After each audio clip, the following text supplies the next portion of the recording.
The text came at 11:47 p.m. Dude, you need to see this.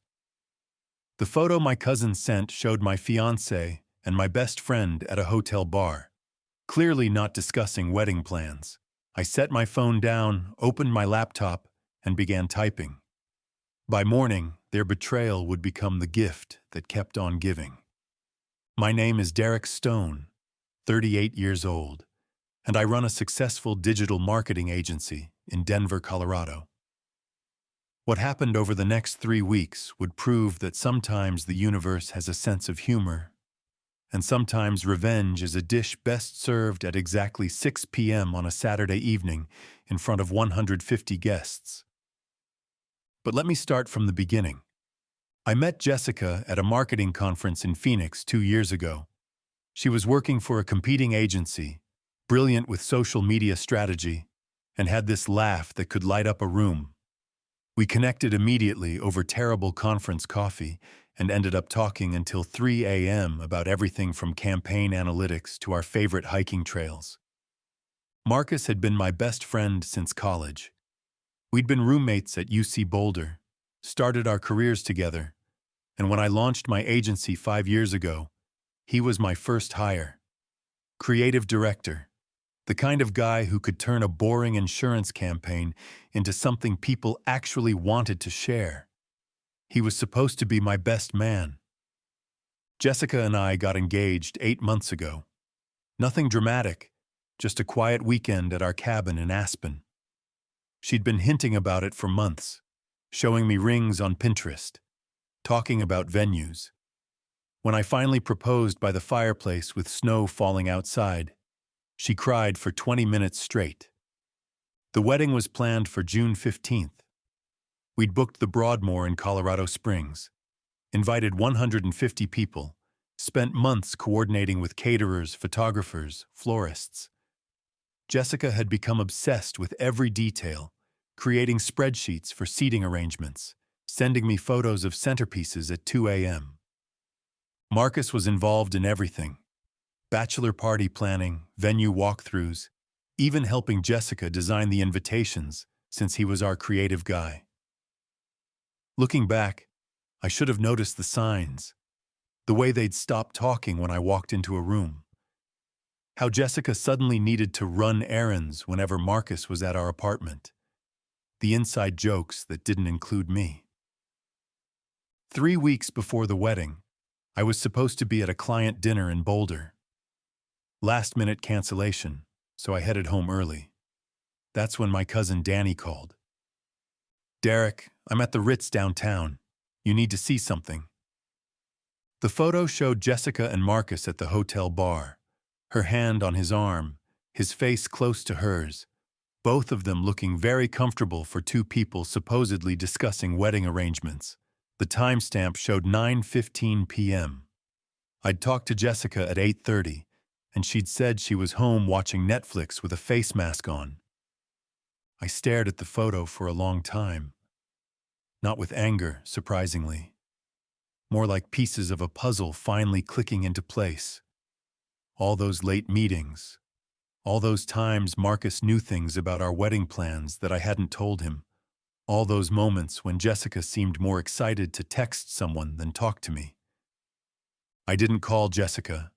I didn't confront Marcus. Instead, I did what any good marketer does when faced with a problem. I gathered data.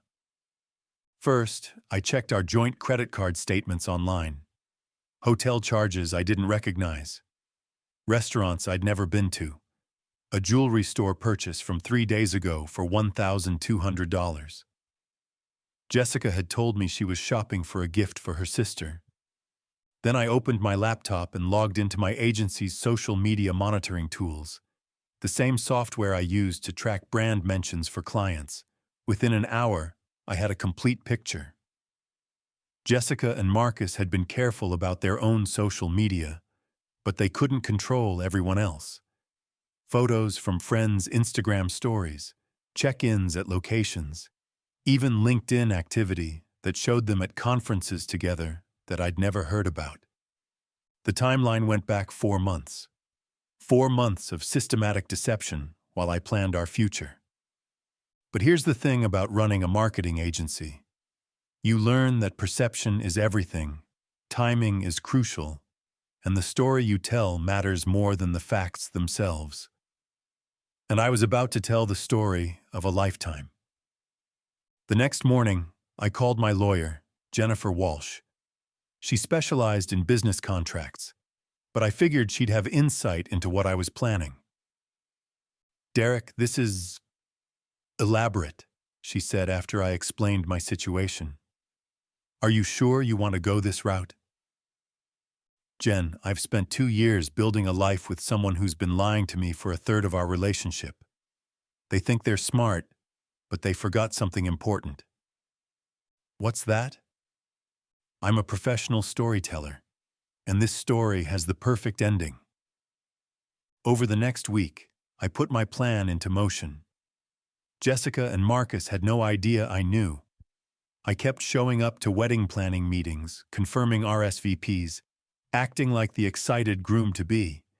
But behind the scenes, I was orchestrating something beautiful. First, I contacted our wedding photographer, David Kim. Excellent work, great reputation, and importantly, someone I'd done business with before. My agency had helped him launch his website 2 years ago. "David, I need to add something to our package," I told him. "I want you to document everything, not just the pretty moments. Everything." "What do you mean?" "I mean I want a complete record of what happens at my wedding. Every conversation, every reaction, every moment. Can you do that discreetly?" David was confused but agreed. I doubled his fee and asked him to bring an assistant. Next, I called our wedding planner, Sarah Martinez. Another business connection. I'd helped her agency pivot to virtual events during COVID.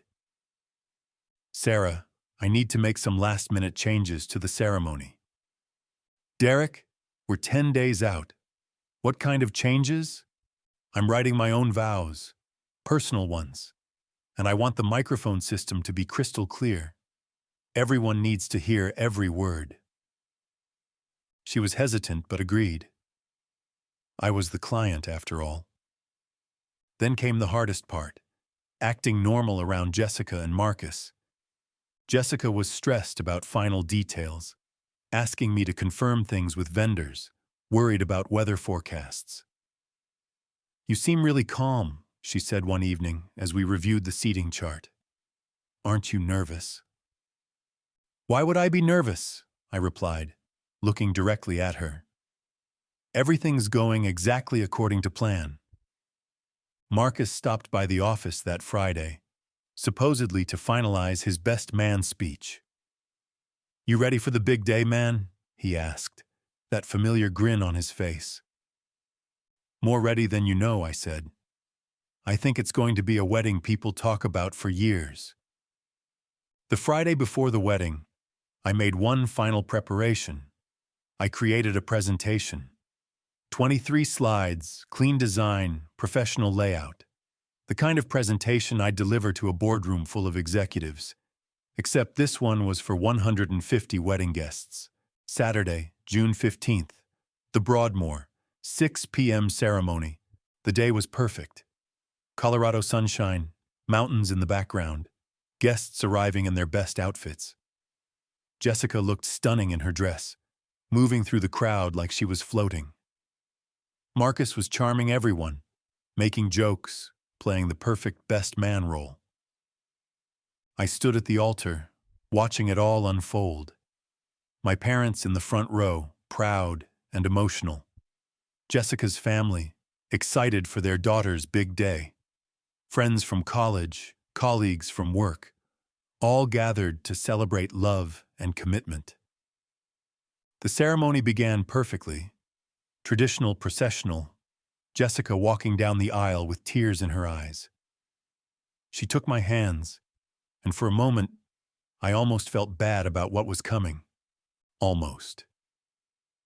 "Ladies and gentlemen," our officiant said, "we're gathered here today to celebrate the union of Derek and Jessica. They've chosen to write their own vows, and Derek would like to go first. I took the microphone, looked out at the crowd, then back at Jessica. She was glowing, completely unaware of what was about to happen. "Thank you all for being here today," I began. "When I started planning this speech, I wanted to talk about love, commitment, and building a life together. But recently, I've learned some things that have changed my perspective." Jessica's smile flickered slightly. Something in my tone wasn't quite right. "You see, love is supposed to be built on trust, and trust requires honesty. So I want to be completely honest with everyone here today." I pulled out my phone and connected it to the wireless display system we'd set up for the slideshow later. The screens around the venue lit up with my presentation. "3 weeks ago, I discovered that my fiancé has been having an affair with my best man for the past 4 months." The silence was immediate and complete. 150 people went from celebration to shock in the span of a heartbeat. "Jessica," I said, turning to her. Her face had gone white. "Did you really think I wouldn't find out?" "Derek, please, this isn't—" "Marcus," I continued, looking at my former best friend, who had gone rigid beside me. "Did you honestly believe I was that oblivious?" The first slide appeared on the screens, the photo from the hotel bar. Gasps rippled through the crowd. "This was taken 3 weeks ago," I announced to the audience. "While I was at a client dinner, Jessica told me she was home with a face mask, watching Netflix." Click.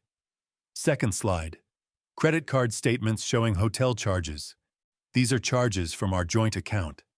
Hotels, restaurants, even a jewelry store where apparently Jessica bought Marcus a watch last week. Jessica was crying now, but not the happy tears she'd planned for her wedding day. "Now you might wonder why I'm doing this here in front of all of you, instead of handling this privately. The answer is simple, because this relationship was never private. You all invested in us. You bought gifts, booked flights, took time off work. You believed in something that was a lie." Click. Third slide, a timeline showing 4 months of deception. "Marcus, would you like to give your best man speech now? The one where you talk about friendship and loyalty? Or would you prefer to explain to my parents why you've been sleeping with their son's fiancé?" Marcus tried to speak, but no words came out. The crowd was shifting uncomfortably, some people standing, others pulling out phones. "Here's what's going to happen," I continued, my voice calm and controlled. "This ceremony is over. The reception is canceled. But the bar is paid for until midnight. So please enjoy yourselves. Consider it my gift to you for witnessing the most honest moment of Jessica's life." I handed the microphone back to the officiant, who looked like he'd seen a ghost. "Derek, wait," Jessica finally managed to say, grabbing my arm. "We can talk about this. It's not what you think." I looked at her, this woman I'd planned to spend my life with, and felt nothing but pity. "Jessica, the only reason you're upset is because you got caught. If Danny hadn't seen you at that hotel, you'd be Mrs. Stone right now, planning your next secret rendezvous with Marcus during our honeymoon." The crowd was buzzing now, people talking in hushed tones, some leaving, others staying to watch the drama unfold. My cousin Danny appeared at my side. "Need a ride?" he asked. "Actually, yes." As we walked away from the altar, I heard Jessica calling after me, but I didn't turn around. Marcus was surrounded by angry wedding guests, particularly Jessica's brothers, who looked like they wanted to introduce him to the concrete. "That was—" Danny started as we reached the parking lot. "Necessary," I finished. The aftermath was swift and brutal. By Sunday morning, videos of the ceremony were all over social media. "Groom exposes cheating fiancé at wedding" became a trending topic. My phone was ringing constantly, Reporters, friends, random people who'd seen the videos. I turned it off and drove to my cabin in Aspen. Jessica tried calling from various numbers over the next week. I answered once. "Derek, please, we need to talk. I made a mistake, but we can work through this." "Jessica, you didn't make a mistake. You made a choice. Every day for 4 months, you chose to lie to me. You chose to plan our wedding while sleeping with my best friend. You chose to let me pay for a celebration of something that didn't exist. But I love you." "No, you don't. You love the idea of the life we were building. But you don't love me. If you loved me, you wouldn't have done this." I hung up and blocked her number. Marcus sent a long email a few days later. Apologies, explanations, claims that it just happened and didn't mean anything. I forwarded it to my lawyer without reading the whole thing. The vendor contracts were interesting. Most were willing to work with me on cancellations given the circumstances. The photographer, David, actually thanked me for the extra payment because the footage he captured was generating significant interest from documentary filmmakers. 3 months later, I was back in Denver, focusing on my business. The agency was doing better than ever.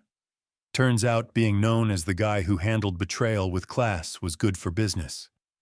Clients appreciated working with someone who understood the importance of truth in messaging.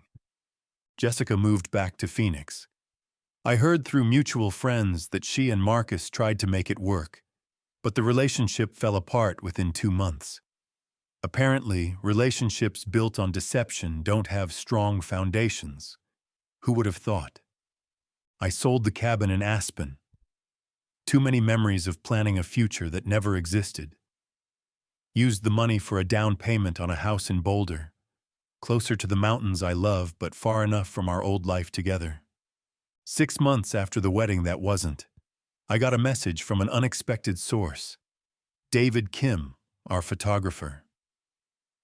"Derek, I know this might sound strange, but I've been thinking about what happened at your wedding. Not the drama, but your response to it. The way you handled betrayal with dignity instead of anger.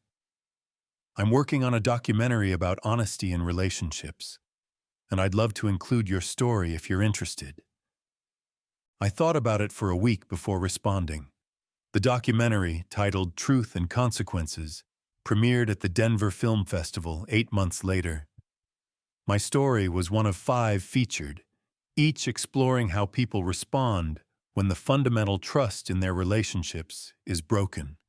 The film won several awards, and more importantly, it helped other people going through similar situations. I received hundreds of messages from viewers who said my story helped them find the courage to confront their own relationship issues. A year after the wedding, I was hiking near Estes Park when I met Sarah. Real Sarah, not our wedding planner Sarah. This Sarah was a park ranger, passionate about conservation, with a laugh that reminded me what genuine happiness sounded like. We've been together 8 months now. She knows the whole story, of course. Hard to hide something that's been documented in a film festival winner. But she appreciates the way I handled it. And more importantly, she understands why trust is so important to me. "You could have just called off the wedding quietly," she said one evening as we watched the sunset from her cabin near Rocky Mountain National Park. "I could have," I agreed. But then Jessica and Marcus would have controlled the narrative. They would have told people we grew apart, or that I was difficult, or that they found love in each other. Instead, everyone knows exactly who they are. No regrets? I thought about it. The embarrassment, the public nature of it all, the way it dominated local social media for weeks. "No regrets," I said finally. "Sometimes the truth needs an audience." Last month, I heard that Jessica got engaged again. Some guy from Phoenix, apparently a nice man who doesn't know about her history. I almost felt bad for him. Almost. Marcus moved to Seattle, started working for a small agency there. From what I heard, his reputation followed him, and he's having trouble building client relationships. Trust, it turns out, is everything in business too. As for me, I'm building something real this time. Sarah and I are talking about the future, but we're taking it slow. We're both in our late 30s, old enough to know that love without trust is just chemistry, and chemistry fades. The funny thing about revenge is that it's most satisfying when it's not really revenge at all. It's just truth, delivered at the right moment, to the right audience. Jessica and Marcus destroyed themselves. I just made sure everyone could see it happen. Some people called what I did cruel. Others called it genius. I call it necessary. Because in a world full of people willing to lie for convenience, sometimes someone needs to stand up and insist on honesty, regardless of the cost. My wedding day didn't end the way I planned, but it ended the way it needed to. And sometimes, that's the most perfect revenge of all. The truth, told simply and completely, at exactly the right moment. The gift that keeps on giving, indeed.